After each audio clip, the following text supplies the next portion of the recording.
passionate about as far as, you know, addressing your mental health, and do it.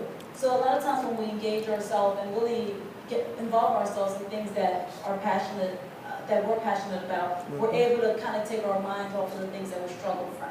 You know, whether, you know, there are lots of behavioral things that people do, again, individually, like some people exercise, some people sing, some people dance, some people play not full. So, you know, things along that line. But also in terms of just more from a country's perspective, you really need to, we talked about it, I think in my mental health group here, we talked about just being educated around what the real issues are, and also finding support system, you know, to help the entire country. You know, we're not just looking at, oh, how can we help Mary Jean down the street? How can we help everyone? How can we help this community? And really looking at it more globally that way. Other things, my mind is racing, I'm sorry. Other things that we can do as far as helping everyone is really, you know, besides awareness, mental health is not just a genetic thing, it's also economical, it's also socio-economical, right? So we need to address some of those issues that are fundamental to that as well. So, again, I hope I answered your question. And the next question is from Mrs. Washington. We talk about culture a lot in this format, and outside of Liberia is Liberian culture, and within Liberia it's different. Huge gap between different tribes, different people from different parts of the country.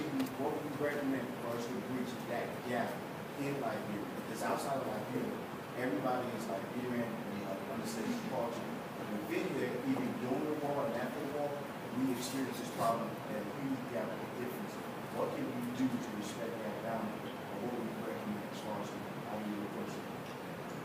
I think first and foremost, we have to respect the fact that we have all of these unique cultures within Liberia that actually make us Liberian and have this one sort of idea once we leave Liberia.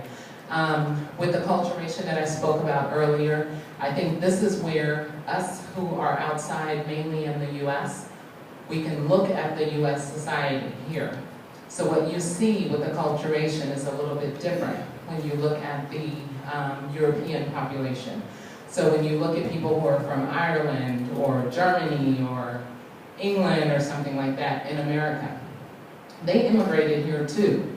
They're not originally from here, but what you notice is that they all pretty much look alike, been here for a longer set of time, so it's easy to say we are American as one. So what you see nowadays in the recent centuries, you see a lot of people who are from those European countries, they are considered American. So we who come from Liberia and Mexico and Vietnam and all of that, we still call ourselves Liberian Americans, African Americans, Mexican Americans.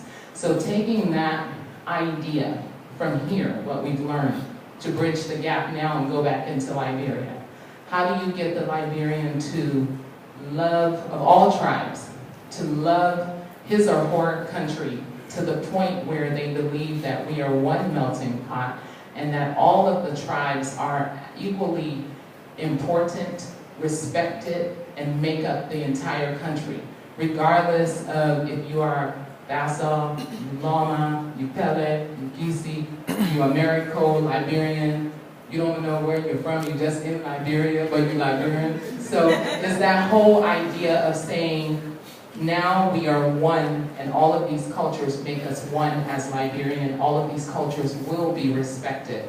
And we all make sure that that is done. So just think about that idea that you're in America, you have a lot of people who are considered Americans, and then we have to put a handle in front of us being American.